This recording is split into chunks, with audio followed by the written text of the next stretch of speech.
Here with us now. Morning. Morning. We've got a marker for all of the families that have been ignored.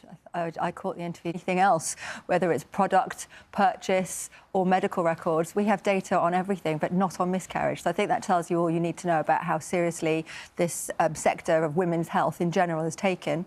The fact that now you will get bereavement leave as opposed to sick leave. You're not ill, you've lost a child. That's a death in the family. So it's only right that this is recognised and not before time. It's a taboo. Nobody wants to talk about dead babies, but you have to actually say it as it is. To lose a child, it's harrowing, it's traumatic, and the entire family experiences it, but nobody wants to discuss it because it's women's health, it's something that's swept under the carpet, and it's something, I suppose, that people are so terrified of. You know, the fact that in this country you still have to wait for 3 consecutive miscarriages before receiving any kind of medical intervention. You wouldn't wait for 3 heart attacks, and there's no medical or logical reason as to why it's 3. In America, it's 2. This kind of treatment of women and their families has to stop, and this is the start of that. So, of course, we welcome that with open arms, but this is just the beginning. Of being able to even say the words, I didn't know where to go, and I'd made a promise to myself that when I got through this, if I got through this, I would make a change, because I don't want my children to go through this. And as I then found out, you know, we can only again guess because there is no data, but so many of my friends, so many of my own family had kept this deep, dark secret because it wasn't something they felt that they could expose. It is genuinely treated as a taboo, and women have learnt their roles so quietly, so well, to put up with it and get on. But we don't have to do that anymore.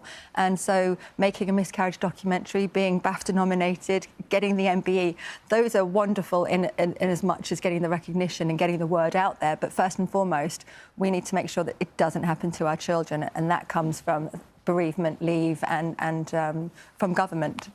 Oh my goodness, I'm trying to talk my son into practising in his new shoes, so that's its own challenge. Seeing there. That is it. And your daughter, who we saw in that film, has school yesterday, but she has also just moved from the Royal Academy of Music, which is so funny because now I'm moving back in. So it's my alma mater, so I'm alumni from there. And as she now goes off to uni, I go back in to become a visiting lecturer. So it's a really huge honour.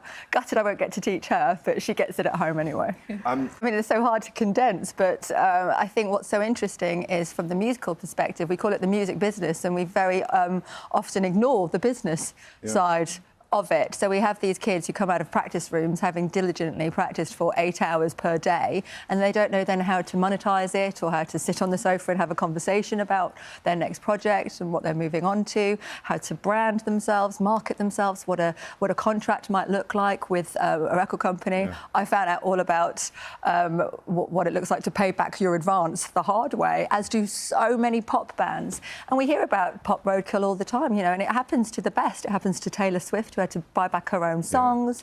Ed Sheeran, who's in and out of court, having to prove what was plagiarised and what came to him in his sleep, if you like. I think ultimately the music business is so multifaceted, and just to teach one side of it now, it's not the shape of the world. So to be able to bring that back to my alma mater is really exciting, and then to do the musical workshops as well.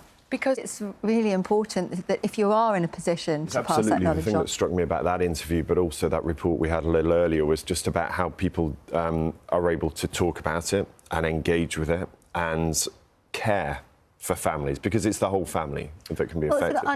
We mentioned that you're super talented, super busy.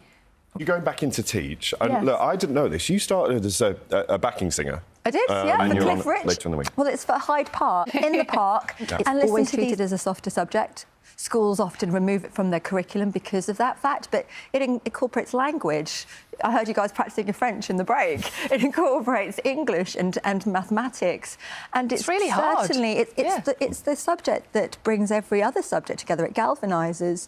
So to ignore it is criminal, and the fact that it's treated as a softer subject, but it brings in billions. You know, children go to concerts, the writing royalties that you can garner. You know, Paul McCartney's done OK for music, and he doesn't even read music. Yeah. Yes, I'm so, very and that's the busy. thing, and it's bringing everything together, isn't Yes. it? I mean, it's like pop. There's all sorts on that stage in Hyde Park. And it's part of the BST series, so it's all things orchestral. So you've had Sabrina Carpenter, you're going to have Stevie Wonder, and there's a place here for classical music. Now, so many people are intimidated by classical music, and they think, you know, I don't know. Does it matter? No, bring an ice cream, have an ice cream. Contracts. We've got Harry Potter. We've got a guest appearance by Michael Giacchino from, you know, Toy Story and Inside Out, and he'll be introducing the Marvel movies. So there is just something for everybody, and it's less intimidating. And parents can have a rosé and sit on a picnic blanket and listen to the Royal Philharmonic Concert Orchestra and me. Speaking of which, you're on stage, aren't you, this week? I am. Where I don't know what the names of the pieces are or the composers. It's a different... Look forward to it. Myleene, so nice to see you. Lots to talk to you about today, but let's just start by the story of with the story of the day, something that I know you have been so closely involved with for years. Is today something of a marker for you? I know this is something that you have yourself experienced in the most devastating ways, and over the years, do you feel like you have maybe found your voice to speak up immediately, or has this taken time? Picking up that MBE, next week? Next week? Yeah, and look, I mean, people will know you for all your amazing musical abilities as well. Let's just have a look at you in action. Brilliant, the whole family. Because we see that kind of very glamorous, you know, with the air machine, but we also see the reality of learning piano, which is hard. That. Yeah, just sat at the piano drilling every one of my kids. Just graduated? So she graduated from... The good, the bad, the difficulties and the highlights. What have you learned from, you know, from those days of being a backing singer? I mean, what will you talk about in these lectures? The percentage of people who make it is so small, and make it on a grand scale, it's so small. I imagine that because of everything you have achieved, you've won. I just think